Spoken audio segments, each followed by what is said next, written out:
Hey guys, welcome to the podcast. When Brodie and I sat down to record this week, we ended up talking for almost 2 hours. So I split it up into 2 parts because I didn't want to get rid of any of the content we talked about. Hope you guys enjoy part 1. Welcome to the Disc Golf Prescription Podcast, your weekly dose of disc golf.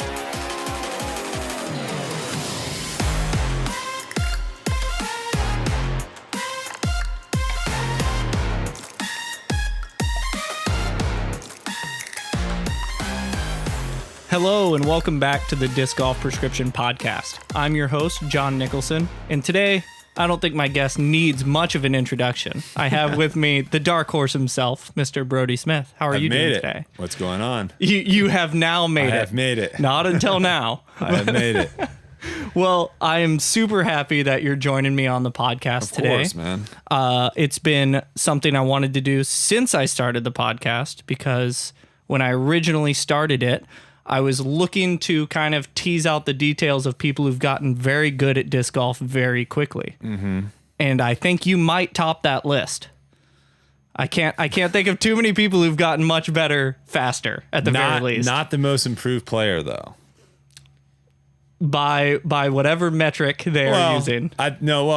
We actually discussed this for a while because we filmed debate night this morning, and me and Hunter were going back and forth. What are your thoughts? Because I'm not obviously trying to say that I should have won that, but what are your thoughts on who it should go to? Should it go to,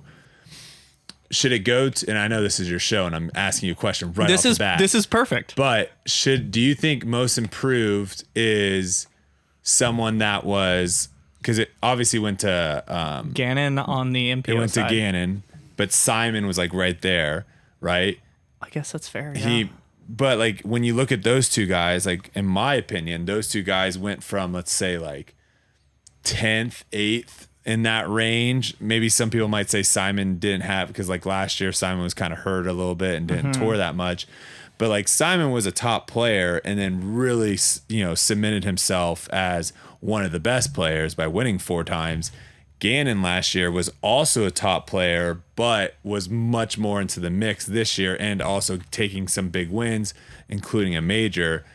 Is that more of an improvement, or would you look at more like an Aaron Gossage, a Chandler Kramer? I know Isaac Robinson won Rookie of the Year, but even someone like that, of where they aren't necessarily on everyone's radar, and then they've come in and kind of they're on the radar. Because, like, in my opinion, it's harder to do what Simon and Gannon did. Oh, 100%. Of being like 10th in the world to like 1st, 2nd, or 3rd. That's much harder of a gap to make. But the bigger gap is like someone that was 80th in the world and is now 12th or 13th or 14th. But it's an interesting one because you also would never see. You look at, obviously, the team sports, you would never see a quarterback that was like a top 10 quarterback in the NFL that won the Super Bowl the next year. They would never win the most improved player. No. Because it's like, well, they're already very good. I think historically in most team sports, and please feel free to comment if you think I'm wrong. I feel like it's a bench person, and then they're not a bench person. Most of the time It's looked at as like went from obscurity or not being recognized to like now they're very recognized, but it's typically not somebody who's at the top of the sport. Correct. Most improved has typically been like, wow, you made an enormous jump. Like you're not elite, but like, bravo, that's incredible. That's where like the Chandler Kramer and Gossage both kind of stick out, because it's like, Chandler Kramer, I think, it's a perfect example. No one had any idea who that person was at the beginning of the season, for the most part. It's true. And I did, because I'm from Texas. But. Sure. But the majority of people didn't. And then all of a sudden, like, he basically just jumped on the map in a couple of these tournaments where he's balled out of control. So. Yeah.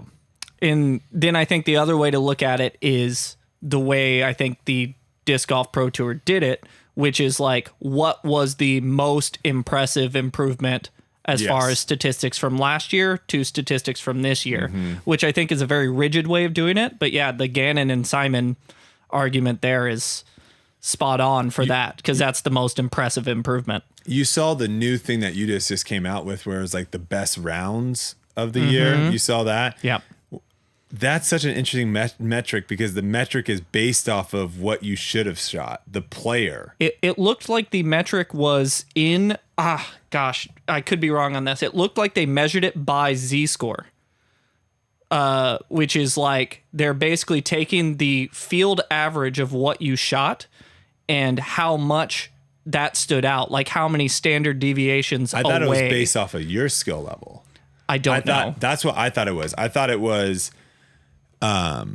let's say like me going in, right? UDIS percentage of me winning a tournament. Like they use that algorithm of like what your percentage of what you should be shooting. Interesting. And then like whoever had the biggest jump from what they should have shot to what they did shoot. Gotcha. That's what I thought, but it's another interesting statistic that's thrown out there. But yeah, I mean, I think everyone can agree because I think running is one of those things that everyone has attempted at some point in their life.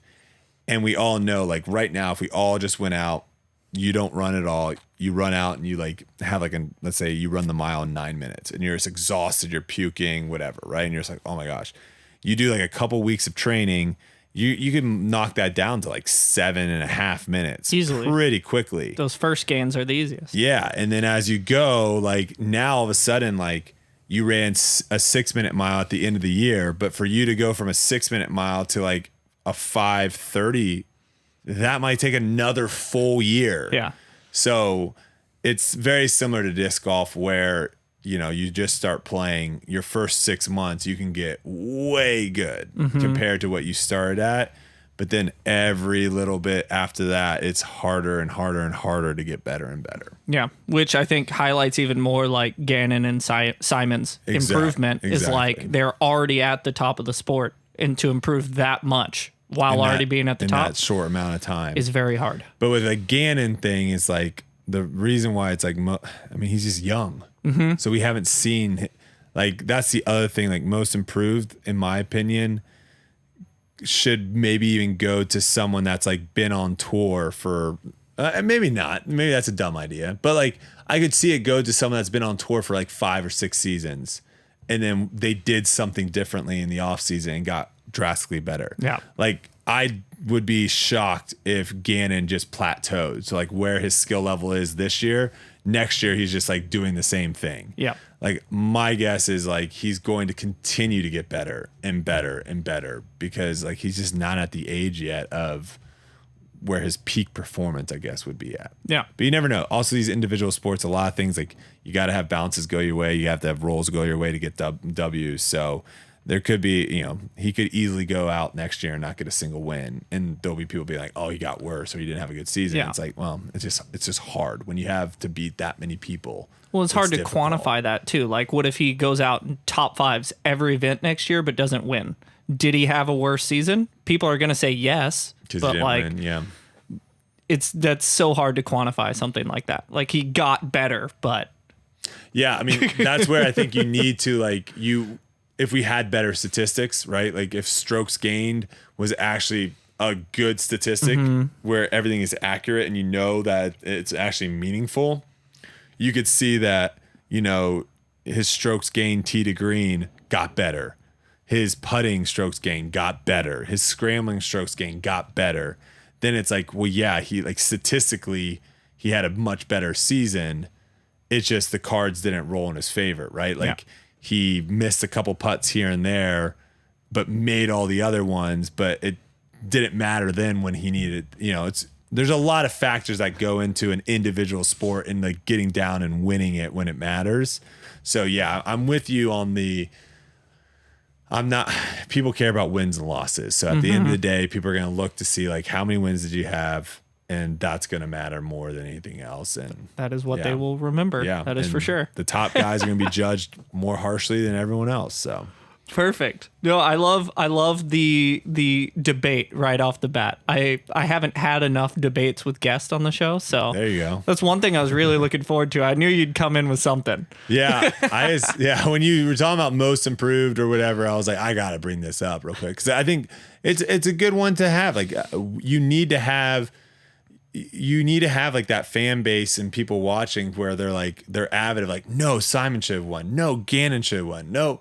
And have that back and forth. I think that's a good thing versus everyone just being like, oh yeah, okay, the PDJ said this is the player of the year. Okay, cool. Player of the year. Sounds good. It's like, what? No, that person should have won. What are you talking about? So You're crazy. I can't believe you. Yeah. Well, awesome. So segueing into kind of more about you and your disc golf journey and kind of like your background leading up to it. I think at this point, everybody knows about your ultimate career.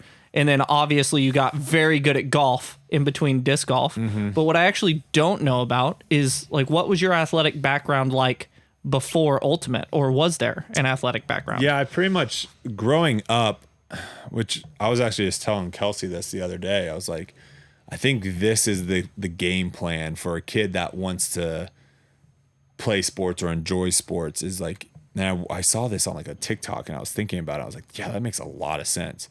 You basically put them in gymnastics at a young age. 100%. Right? Agree. Get them doing all that, learning their body, all that stuff. Then you have them literally play everything from like 6 to 10 or something in that range. Literally try everything. Baseball, soccer, tennis, golf, football. I don't know about football.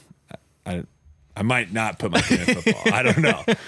That's one that's gonna be a conversation. But you have them play everything, so that way they can be like, oh, I love this, or I do not want to go to swimming. I do not enjoy swimming. It's like, all right, well, let's not do that. And then whatever they love, then you start specializing more in that into like the early 12s, 13s, 14s, and then they specialize in that.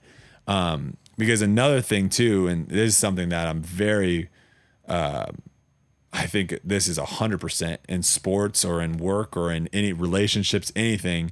If you're super passionate about something, you will be successful in it. Now, what your level of success, obviously that, has a lot to do with your genes, your makeup, all that stuff, right? Because like if you love basketball, like a good example is like my buddy, wow, I'm just blanking on Grayson. I'm blanking on his name, but everyone knows him as the professor, right? Yeah, the basketball yeah. guy. I know who exactly you're talking about. Yeah, he is an incredible basketball player. Yeah, not just handles, not just and one stuff, but like his shot is disgusting, and he can play lockdown defense. Now the problem is he's just not tall. He's tiny. Yeah, he's just not a big guy. So like his ceiling obviously kind of stopped when it went to potentially playing in the NBA. Yeah. Right. But my point being, if you're passionate about something, if there's something that you want to wake up every single morning and go after, that's how you're going to be successful. If you're just like forced into playing disc golf, or you're forced into playing tennis or golf or whatever sport it is, at some point that's where like the burnout comes. I've never felt burnout in any of the sports that I've really enjoyed. Now, there might be some times where I'm like, gosh, I've been traveling a lot. I'm tired of traveling. Yeah. But I'm not tired of playing disc golf, right? And I was never tired of playing ultimate. So I truly think the burnout and all that stuff really comes from maybe you're losing a little bit of the passion of the actual sport, or maybe you didn't have it, right? Yeah. Maybe you were chasing the fame, maybe you're chasing the money, maybe you're chasing something else, and the sport was more like the avenue to get to those things.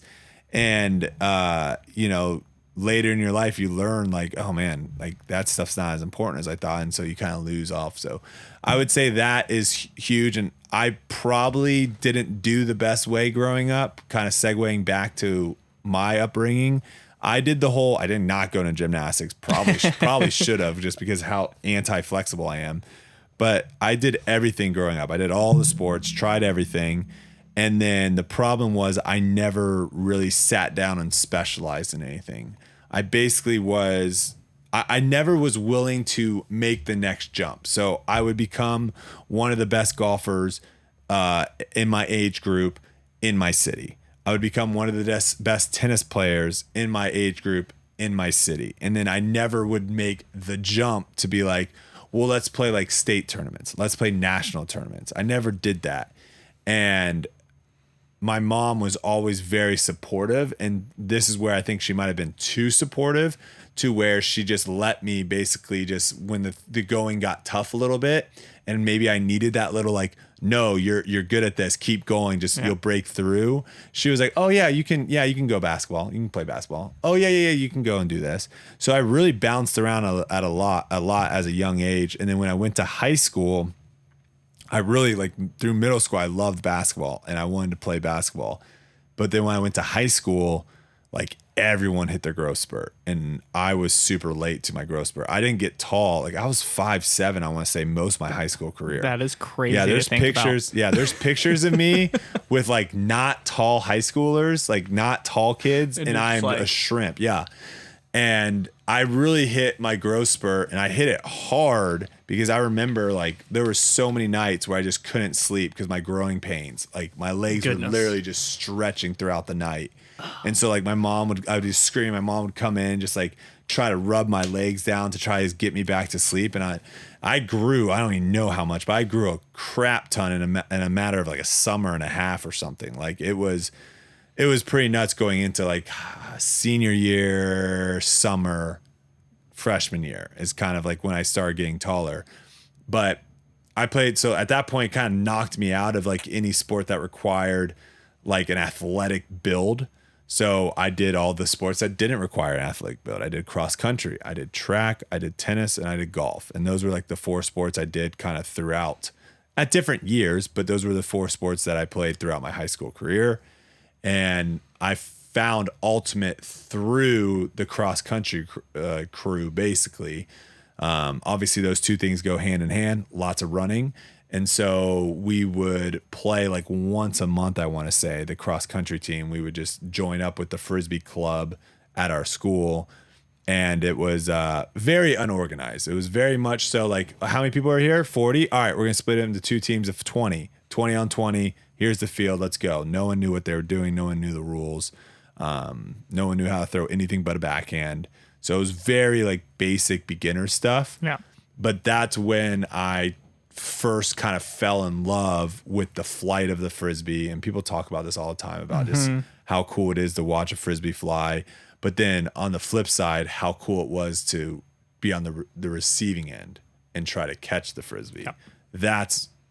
That's what I really enjoyed as well. So it's funny because in Ultimate, you were one of the few players who was known for more both sides. Correct. Where there were like really good handlers, really good cutters, and you were both.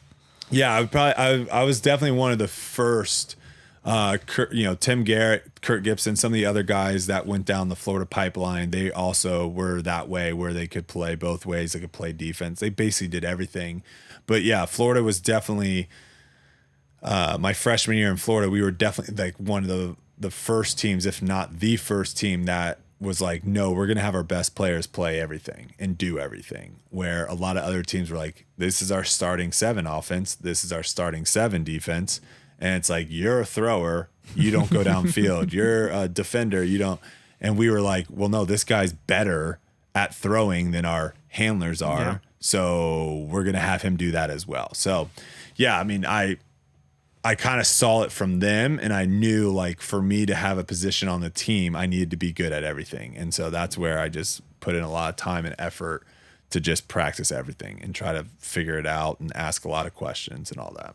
You know what's funny? You and Mason Ford found Ultimate the exact same way. Cross country, Mason Ford. I could see him being a decent little cross country runner. For some reason, I could see him just cruising. He probably has a fast. Did he tell you what his 5K PR was? I bet it's fast. He might have, and I probably forgot. He seems like a sub 17-minute guy. He seems like he has an engine for sure. I bet he was cruising. Jeez. Yeah. Going back briefly into you talking about gymnastics and not specializing as a kid, just so you guys at home know, like, there's some research that has happened and more research coming out about how important it is, as far as athletics go, to not specialize too early. Mm-hmm. Like, gymnastics is one of the best sports at creating kinesthetic awareness, like body awareness, just knowing where your body is in space, and general coordination. And so, like, a lot of kids who have gymnastics as a background end up being very coordinated as they grow up.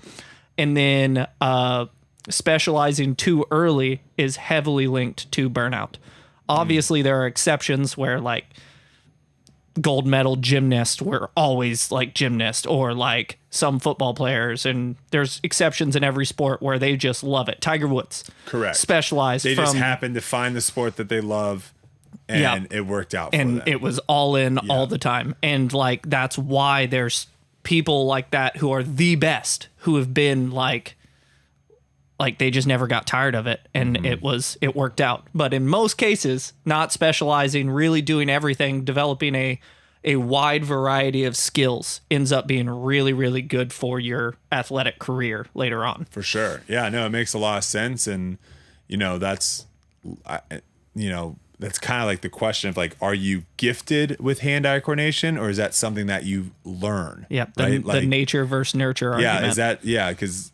It's an interesting one, because I feel like I've been able to kind of bounce around to like any sport and be like fairly decent at it right off the bat. And then with a little time and practice and work ethic, get pretty good at it. And that's the question of like, is that something that I was just God given at birth, or is that something that happened early in my life to where I was just able to not, because that's the other thing too, is like you talk about hand-eye coordination, right? And that's one thing. But the other thing too, and you just had a lesson today, and so I'm sure you've seen this with some clientele and some others, of where you can tell someone something of like, hey, this is what you're doing, this is what you need to do. And for some people, it just boom, got it. And then other people, they cannot figure out how to, even though you tell them multiple times, you show them videos, they just can't figure it out. And like, to me, I think a lot of it, a good example of this for like those math nerds out there is like, it's the same thing as calculus. If you ever did calculus in high school, I don't know how it is in college, but if you ever did calculus in high school, it kind of was one of those where it's like, should we be learning this stuff right now? This seems very high level, because I did Calc AB my junior year. I did Calc BC my senior year. So I'm not even driving a car, and I'm taking a college class, math class, right? And I mean, I did linear algebra 2 my senior year, which was another class where you had like a college professor come in. There was like 7 of us in the class, and we were just like looking around me like, did anyone understand anything this guy just said the last 45 minutes? But with calc, most people that did take a calculus, it's one of those classes where you just have no idea what's going on. And then at a certain point, a light bulb goes off, and you're like, oh, this makes sense. For some people, that was 2 weeks in. For some people, that was 4 weeks in. For some people, that was 6, 8 weeks in. And then once that light bulb finally clicked, the rest of the class made sense, and it was easy. And I think it's the same thing for sports. I don't know what it is though, but sometimes you can say something to one person and it clicks immediately, and someone else, it's going to take them 4 weeks to have that click, and 8 weeks. And so if you're one of those guys that can click immediately, that basically means now you can already start working on muscle memory and getting that locked in to where you're not having to think about that anymore. And then you can learn something new a couple days later. And so your skill, like how fast you can improve in something, can be very quick versus someone that can't even get the first step. Because if you're able to get that first step, now you can be like, all right, I'm going to work on that with driving. Let's work on putting. Tell me what I need to do to get better at putting. Do this, this, and this. All right, boom. Now approach shots. And now you can just take all that info, and by the next time you come back to a lesson a couple days later, you are now like, all right, I'm ready for step 2, versus you might be on step 1 for 4, 5, 6 lessons in a row. Yep. And you're just like, all right, well, here we go again. Let's work on this same move again. Well, I think a lot of that is body awareness and the variety of movement patterns you've been like exposed to throughout your life. So like with a lot of the people you're talking about who catch things very quick, a lot of them, from my experience at least, not saying I know exactly what this is, have a very diverse athletic background. Okay. So they've done a lot of different movements. They've experienced like a lot of different things that allow them to kind of transfer skills from all these different places into new skills, just because they've had so much experience moving their body in different ways. With people who haven't had as much experience and have a like lower diversity of movement skills that they've practiced throughout their life, typically it's a brand new thing for them. And so they can't quite catch what the movement is immediately. They have to practice it because they've had no experience in that area and they don't have a skill that was similar that they can transfer to this new skill. And so in a lot of cases, I find that it's like a skill transfer and like movement history issue more so than a coordination issue. The coordination absolutely plays a role, but whenever I like turn my kinesiology brain on, all of that makes a lot of sense.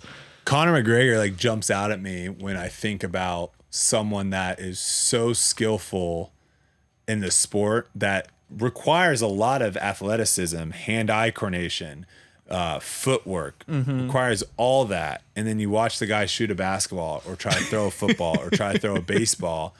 And like, if he was just in normal clothes and you never seen him before, you'd be like, that's one of the most unathletic people I've ever seen.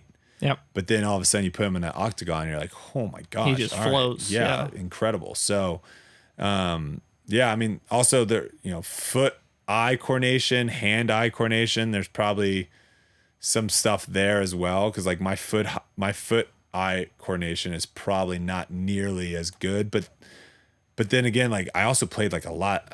It's not as good probably now, but I would say it was probably decent because I did play like a lot of hacky sack, right? Yeah. Like just stupid stuff like that, just juggling a little bag on your foot and like figuring out where your foot needs to be and where the bag is.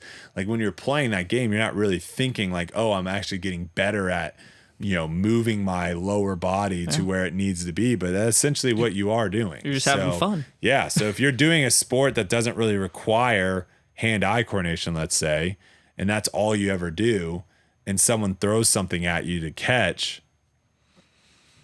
you might be trash. Yeah.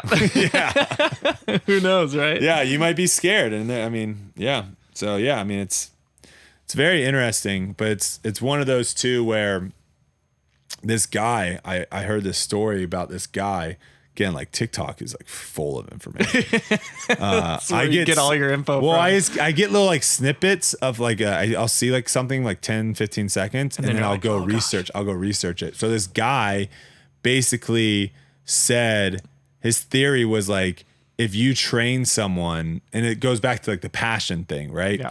If you train someone and they have like a passion to be successful in it, they can be very, very good just with the work ethic. If they just have good work ethic. So he had like 3 daughters, and basically I want to say they were all close, like 2 years apart from one another, right? So one's 4, 2, and then one just got born.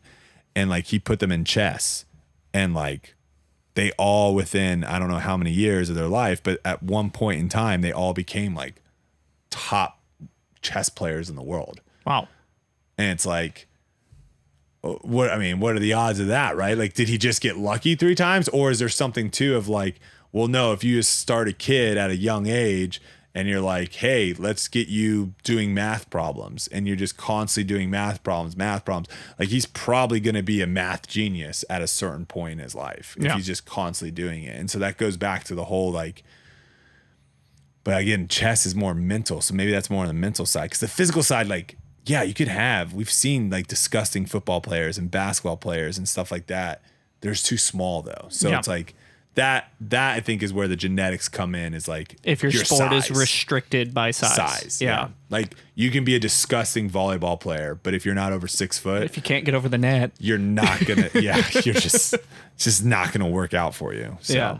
No, that's fair. So with your pretty diverse sporting background and starting to actually get into like disc golf stuff, what, if you've thought about this at all, do you think what sport has kind of transferred the best, like skill wise? Are there any physical skills or mental skills that have transferred from other sports that have helped with disc golf? Yeah, I mean, I think obviously on the mental side, golf is the clear one. With just, I wish it transferred more, but we just don't.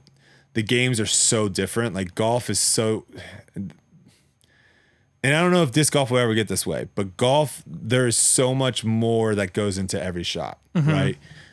Disc golf, for the most part, it's like, what's the wind doing?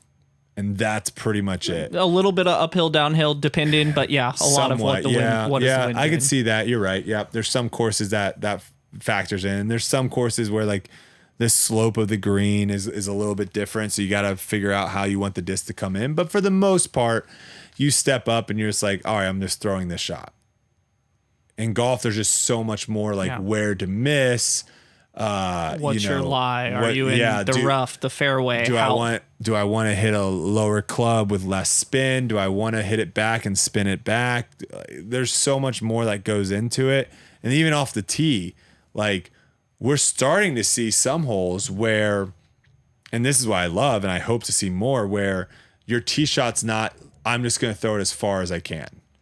We're starting to see where it's like, no, like sometimes it's good to like lay up to like a 350-foot spot and get in that right spot to then attack from there. Yeah. But for the most part, a lot of the holes we play, it's just like you step up to a tee and just like as far as I can. Yeah. And then wherever you end up, I'm going to throw it as close to the basket as I can. And then I'll figure it out from there. So golf, the mental side, sometimes it comes into play. I wish it came into play more. And then I would just say, like, I did a lot of, obviously with golf, frisbee, and tennis, a lot of just rotational sports. So being able to, and, you know, it's something I'm going to work on this off season, a little bit more of my lower body, but it's also one of those where I think I'm just limited with my knees. I'm able to generate a lot of power with form. If you look at my form, people will be like, he doesn't have good form. He doesn't do this with his lower body, yada, yada, yada. But I'm still able to generate a lot of power with my form simply just because of my upper body rotation and my hips and those type of things. Even though I'm not maybe putting myself in the best potential to throw far, again, I think a lot of that has to do with, like, I don't know if we're going to see, I'm going to be working with someone this offseason on it, but I don't know if my body can do that. Now, you flash forward back to when I'm 22 or 23 and I have two really good knees and I'm good to go. Yeah, I could probably be throwing the crap out of the disc, but I have to work with what I have right now. But that rotational power, like I've had that. I mean, I used to crack the ball as a kid in golf too. So that's just something that I've just always been, regardless of, you know, I'm 5'7" in golf and I'm still hitting the ball really far for my height and weight at the time. So it definitely wasn't something where it's like, oh, you just got big and you can throw far. It was something that I think, like we talked about, I just was able to get there at a young age and just keep it kind of going from sport to sport. No, absolutely. And like from your ultimate days, I've always known you to, like, you ripped backhands back then, obviously differently, and you had a huge forehand or a flick, that whatever we want to call it. But it's interesting to hear you had a background in tennis, like, because I always, anybody who's had a background in tennis seems to have a lot of forehand power. It seems like that has just been developed into them. Like Aaron credits a lot of his forehand to tennis, and he bombs forehands. Yeah, and I think too, the forehand, like going from a tennis background to disc golf, is probably more advantageous than a baseball background to disc golf, because you would see the same power, right? Like you get the power from the tennis players and you see the power from the baseball.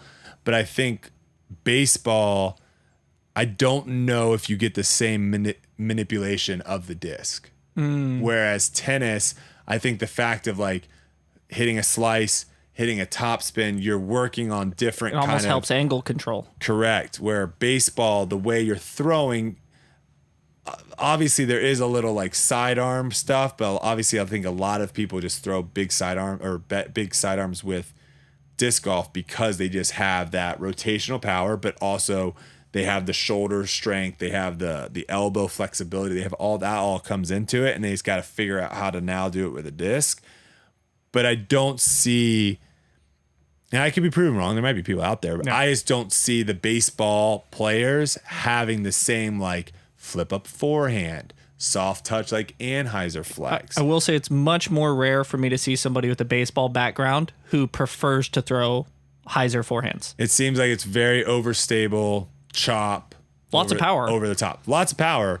But that's where I think like maybe having a tennis background might come in handy a little bit more on the forehand. I mean, I definitely felt like that helped me in Ultimate.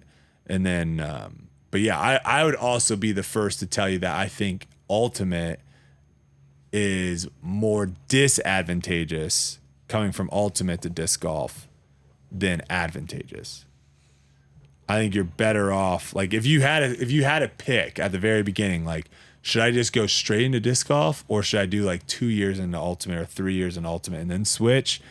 It's like you're not going to gain that much. The only thing that I would say you gain, which you can gain for sure in disc golf if you just practice it, is the awkward stances, right? Yep. Being comfortable standing out and throwing, and then just like the awkward angles. So being comfortable throwing here and being able to comfortable like throwing a super hyzer without bending your body over and just actually bending the disc in your wrist and throwing it that way. Yep. That is obviously super beneficial from ultimate, but when it comes to like the actual shots, no. Like you have to like retrain your brain basically. And I think that's way harder because our philosophy when we were like drafting, going back to ultimate, our philosophy when we were when we were picking basically our team is if a kid came in and was like, oh, I've been playing ultimate all throughout high school, the chance of that kid making the team was like slim to none, right? Because, and even it could be right now, I've been kind of out of the ultimate scene for a while, but the way we played was very different to the way a lot of other teams played. And the way we taught disc golf ultimate, and the way I taught ultimate, how to play, how to throw, how to cut, how to do all that was very different than a lot of the other people out there. So if you had a coach, which let's be honest, there's not even that many good ultimate Frisbee coaches to begin with. Yeah. So to think that there's going to be a good ultimate Frisbee coach at your high school, Probably not. Probably not. So you're picking up all these bad habits, but you've been doing them for so long that now I'm going to have to tell you like, no, when you throw a break side pass, I don't want you continuing it. Like you running to try to get it back. Like I don't want you to do that. Like they have to retrain their brain of like how to play versus getting someone that was like, yeah, I was a varsity wide receiver on my football team, but I'm not good enough to go D1. So like I still want to do something. It's like, all right, that person knows how to run routes. He knows how to cut. And he knows how to catch. He's athletic. Yeah. He's athletic. So it's like, I can just teach him how to throw a dump pass. That will take a month for him to get comfortable with the disc in his hand and throwing a dump pass. And within a couple months, I can teach him the cutting pattern, if you will, of ultimate. And then you're done. Like that person's going to be able to strive to they might be way worse at the very beginning, but they're going to strive to be a much better player 3 years in than the person that played terrible ultimate Frisbee for 4 years in high school. So that kind of goes to the whole, like, do you really want to be learning the wrong stuff to then you have to kind of like retrain? Yeah. With the way you framed that, I 100% agree. Like all things being equal, not having an ultimate background and starting disc golf, I think you're a lot better off, assuming that all of the coordination and everything is there.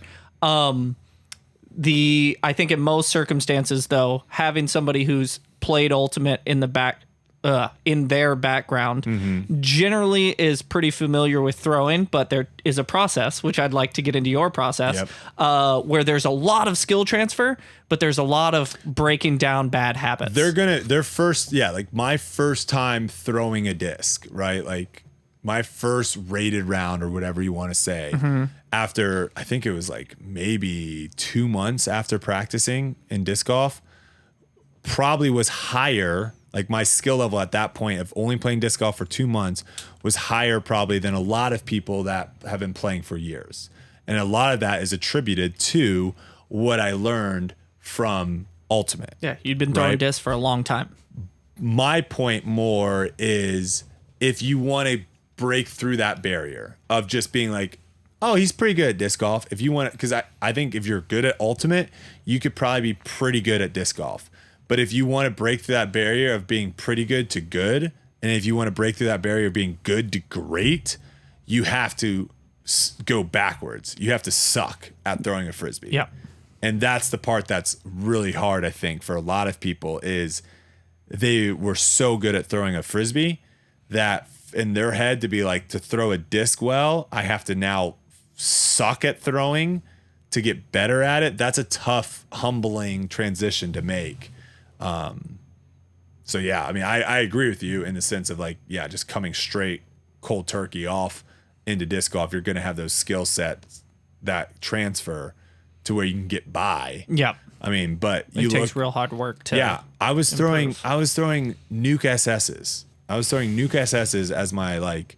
You go back and look at the photo of me, and this was like, gosh, what was that? April, May, maybe D-Glow, my first year. I think it was around that time. So that's like January, February, March, April, May. So that's like 5 months into my disc golf career. I'm literally throwing a Glow Nuke SS on almost every tee shot. Yeah.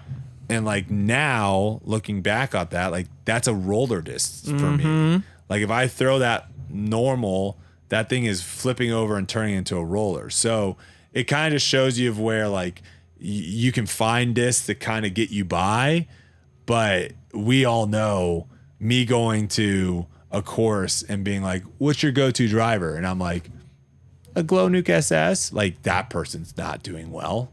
Not on a Pro Tour course. No, they might do decent in the sense 100%. Of like the overall scheme of disc golf, but like you're not going to be able to have the skills and the ability to compete with the guys that can throw everything. Yeah.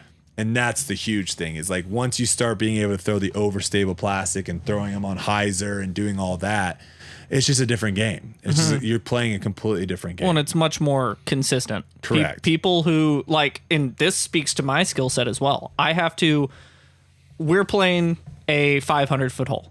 Or let's even go like 450, 475. Sure. You are throwing a much more consistent shot than I am because I cannot get there on all hyzer. I'm having to go a little bit more understable, maybe play some sort of a flip up hyzer to get there. I'm trying not to flex it unless I absolutely have to. You're taking pretty overstable. You're going all hyzer. It's a much more consistent game. Yeah, and that was probably one of the best pieces of advice I've gotten from anyone was when Ezra was telling me like, you need to be throwing discs that just stay on one angle the whole time because consistent. I wasn't doing that. I was throwing stuff where I was like trying to throw a hyzer to flat to turn to get out, and he's like, no, you need to learn how to throw far hyzer. And it stays on hyzer. Maybe it goes up to flat, but it never starts going the opposite direction. So that way it's always on that same angle. Because like you're saying, like that's a consistent angle that you can always count on of how it's going to fly. And yeah, the way you're talking about it, like that's just so hard to constantly hit that line. It's just, and the problem is if I mess up, if I throw with a little too much hyzer or not enough hyzer, my mistake is drastically better than your mistake. If you throw it on too much hyzer and it never flips, bad. It is so far offline. Yeah. So yeah, it goes back to just like throwing the shot where like your bad throw is still not that bad. No, 100%. And then, gosh, I completely forgot where I wanted to go with the point right before this, but we were talking about your transition into disc golf and it was your work ethic. So there's a lot of people who are under the impression that like, he got all the best people in disc golf to teach him how to play right away. I met you 8-9 months into you playing disc golf and was immediately surprised by like, he came into the sport spending 8 hours a day practicing. So if you spend 8 hours a day practicing and you're willing to break down your bad habits and create new habits, you can get good at the sport very quickly. What do you kind of credit for that mindset? Like you decided you wanted to play disc golf, you came in and you went all in. Yeah, I mean, that's kind of how I've always been, and it goes back to just like the passion of like I have like tinkered in other things as well. Like for those that don't know, like I signed a very large, like 6-figure deal with Twitch. And all I had to do was stream. I want to say it was like 25, maybe 30 hours. It might have been 30 hours a week. Stream 30 hours a week. And they were going to pay me this large sum of money to do that every year. Wow. And after like 2 months, it might have been 3 months. I don't know how long it was. I really enjoyed it at the beginning, but after a certain long time, it was just like, I can't do this. Like I got to get outside. My hands were cramping. I just wasn't seeing sunlight. I was like, I got to do something active. I can't sit still like this forever, right? Even though I was still kind of getting those competitive juices, playing the games and stuff like that, and I was getting that community from the people watching and the people I was playing games with, I was still missing that one thing where it was like me being outside, me doing something active. So there has been times where I've tried something and then like gone all in on it, right? And then been like, it's not for me. But that's how I've always been, is like, if I'm going to do something and, people ask like, how's your golf game? Like what? It's like, I haven't played golf in forever. Me and Kelsey have a trip coming up where we're going to be playing a couple courses here for some people. I'm kind of terrified of how terrible I'm going to be, but like, that's just how I am. Like if I am going to do something, I want to put all my effort into doing it to see where I can get. And I think I learned that my senior year in college, because I had previously, my 3 years leading up to that, previously played with arguably the best player, Tim Garrett, my freshman year in college ultimate. And then I played with arguably the best player ever in ultimate frisbee with Kurt Gibson, my freshman year through junior year. So I kind of was just carried. They all left, everyone left, and it was pretty much just me and Chris Gibson and a bunch of new players at that point, my senior year. And I did not train the way I should have. I did not push myself in tracks. I did not push myself in the gym. And we get to regionals. We're the number one team at that point, and I get heat stroke, and we don't even qualify for nationals. Wow. Now I think might have been the first time ever that the number one team in the country didn't qualify for nationals. And so at that point, I think that's where I learned. I was like, if I'm going to do something, because that feeling after losing, not just one game, 2 games, 3 games, to like, we had 3 chances to get to nationals and we just lost all 3 games. And I'm playing, I'm blacking out, I'm like running, and then all of a sudden my vision just goes and I can't see anything. It's just black with speckles, and then boom, my vision's back. Like I'm trying to play under those conditions. It was not fun. And so I think I made the decision after that game, like, I'm not doing this again. If I'm going to do something, I want to make sure that I'm putting it into full drive. And I think kind of going back to this season, I had that at the beginning, and I think that slowly faded throughout, and it just kept making me get more and more frustrated. And that's something where that hasn't happened to me before, of where it's like, why aren't you going to the gym? Why aren't you eating right? Why aren't you practicing as much as you want to? And that was something that I struggled with this season towards the end. Like, I want to say, like, my skills were getting better. Obviously, like how I finished the season, if you look at results or how I played, like I definitely finished the season better than how I started it. But all the little things that matter so much, I kind of let those fall to the wayside.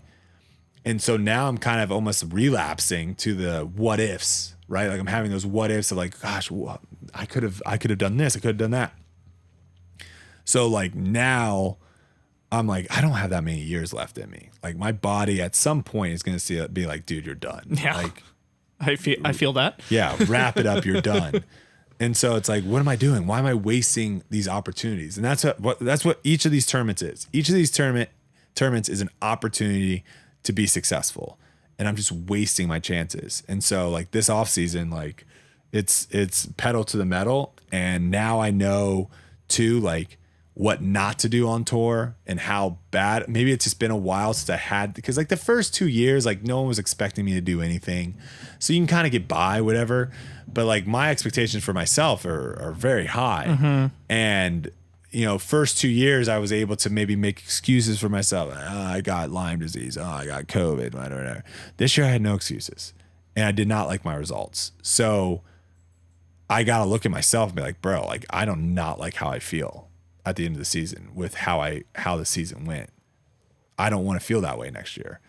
I might have way worse finishes next year, but I want to at least leave going like, I was prepared. I put in the work. And, yeah. Yes, I put in the work. because like at the end of the day, again, individual sports are different than team sports, because I think team sports is so much harder, because like that senior year, like having to watch the guys that put in the work, that was how they went out. Like that was their last game as a college player. That's tough. Like that put it really in perspective of like, bro, this is not just about you. Yeah. Like you literally you failed. You failed all these people.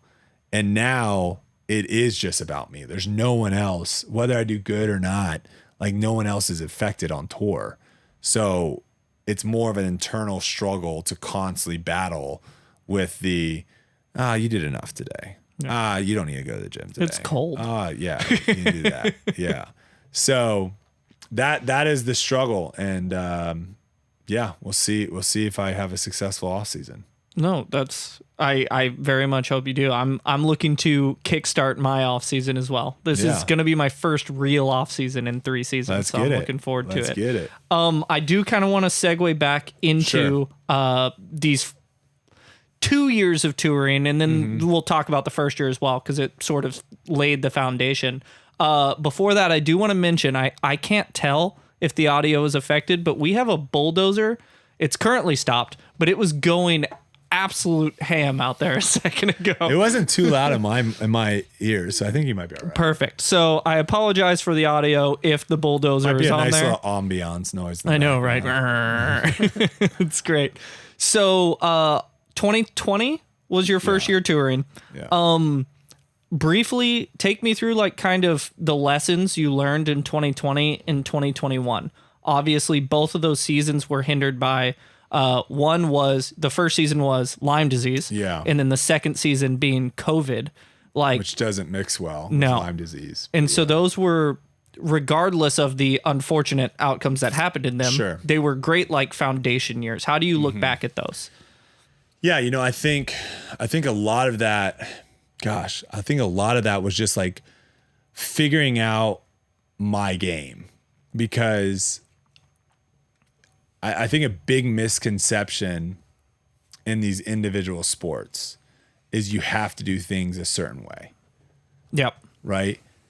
And you look at any individual sport, basketball, golf, tennis, literally any individual, even NFL quarterbacks, like their movement of how they accomplish the goal is not the same. They're not all robots doing the same exact movement. Yep. And so I think that kind of probably hindered me more than anything, was trying to replicate the people that were around me telling me stuff at that time, like trying to do the stuff that like they're good at. And I'm like, this is not my game. That's not good for me. Or like, oh, you're throwing this disc, I need to be throwing this disc. So I think finally being free of that and just being able to be like, you know what, I'm going to do it my way. I'm going to figure it out my way. I'm going to test stuff out and see what works for me. And then I'm going to try to get really freaking good at that. I think that opened the door for a lot of growth, because I do feel like I was trying to do other people's stuff and trying to play the game other people's way, versus like just going out there and learning what works and what doesn't for me. And I think that honestly, at the end of the day, is like the best like way of growing, is like trial and error. Like when you fail, like that is the easiest way of coming back and growing extremely fast after a failure. So there was a lot of that the first 2 years. I think also just like learning the disc is a huge one. Like my bag, obviously my form and all that stuff has changed, but the discs I use in certain shots and like what I'm trying to accomplish on the course is vastly different now than it is back then. And I think this is where disc golf is probably a lot more different than golf. Where if you give a pro golfer a crappy Walmart set of golf clubs, they're still going to still be really good. They'll figure it out and still be really good. If you give a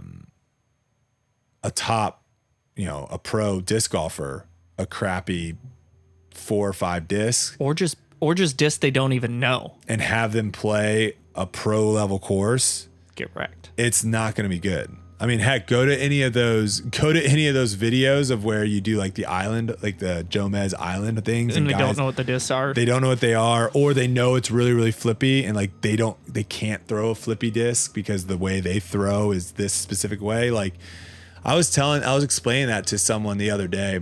I was actually Cody from Dude Perfect. We actually go to the same gym, so we bumped into each other. Oh, what's up, man?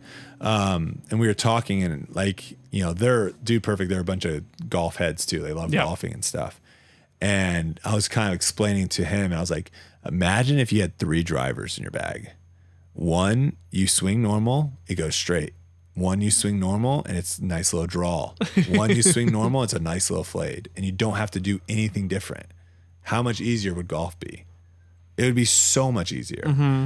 And so like, that's, I think the hard part of disc golf is like learning all the different discs and learning which ones are good for you and which ones are like, I'm not even gonna waste my time. Yeah.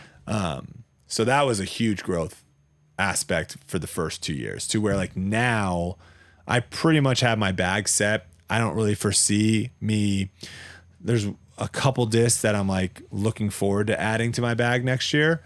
But other than that, I don't really foresee like slots being different, right? Like I pretty much just like the way, and I don't know if this is a question, but the way my bag is currently set up is I essentially just want to have a straight disc, a beat-in disc, and an overstable disc for every slot. So I want that at a 380 foot distance. I want that at a 420 foot distance. I want that at a 470, and I want that at like a 550 or whatever it is, right? Yep.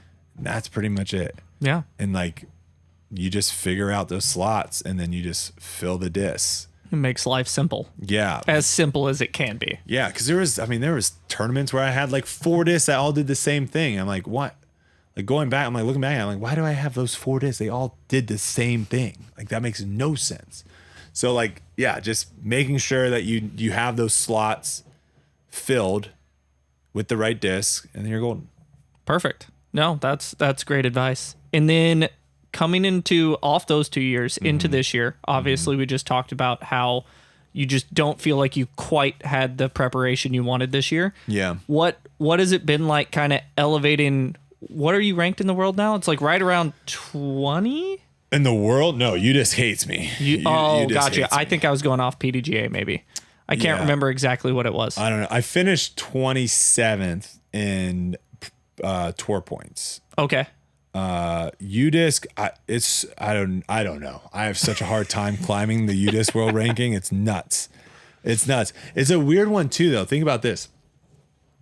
If you like have a really good tournament, yep, and you finish like 10th, okay, that's a really good tournament.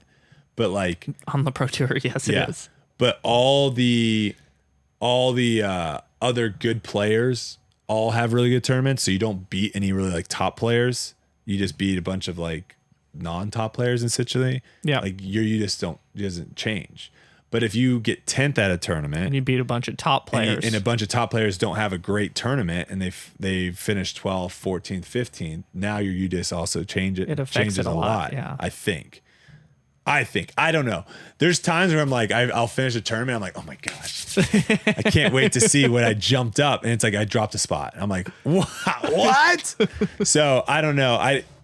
That's a stat that, you know, I make goals and stuff, off-season goals and all that for myself. That was not really one that I was like super crazy about of like, I need to be this in the world, because I still think we're kind of tinkering with what's the best measurement of figuring that out. Yeah. Best way of doing that. Yeah. For me, it was more just like statistics on, and again, take that with a grain of salt, because we've all seen, you know, some messed up stats. Well, some people also got after me being like, these are volunteers, blah, blah. And then some other people were like, these people know exactly where your disc landed and all that.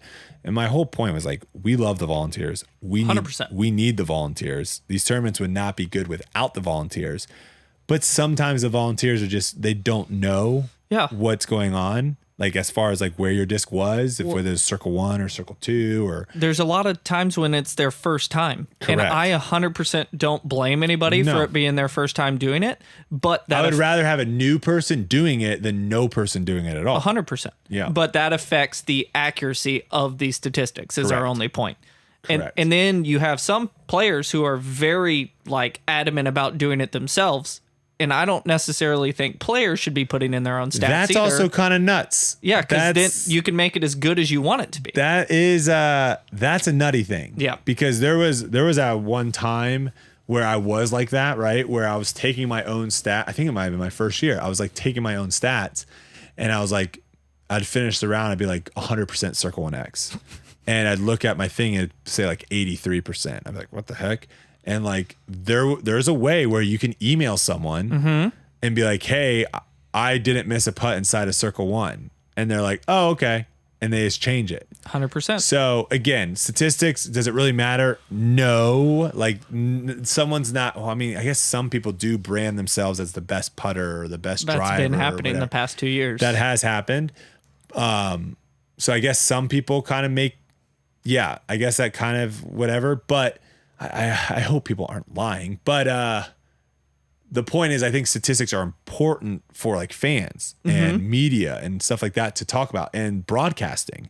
Like it's huge. I think that's a huge thing for like the broadcast to get better, is if they had like statistics of like, they have, Jonathan Nicholson has not missed a putt inside of 30 feet his last 15 attempts.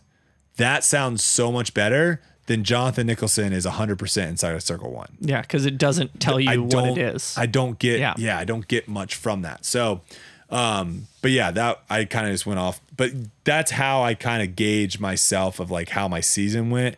And the big goal leading into my third year, and I said this at the very get-go, is like, I think I can be competitive to win my third year. And there was a couple tournaments where I did that.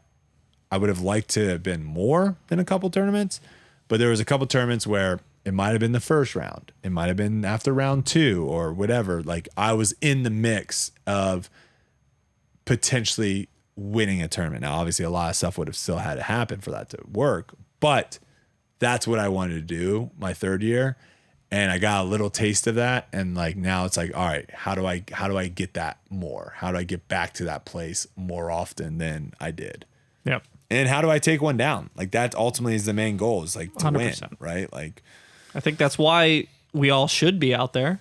Yeah, I'm not showing up to any tournament being like, oh, I hope I cash. Like I'm bad place. Now, obviously, I that changes, right? Like after round 2, there might be like a I hope I cash situation, but going into it, I'm like, I'm trying to win this thing. That's it for part 1. Make sure to tune in next week, where we ask Brodie some questions he's never been asked before, and he gives you his advice on how you can become a better disc golfer. Also, if you'd like some more input on the podcast, make sure to join the Facebook group, The Disc Golf Prescription Podcast, where you can submit questions and even recommend who you'd like to see on the show next. See you guys next week.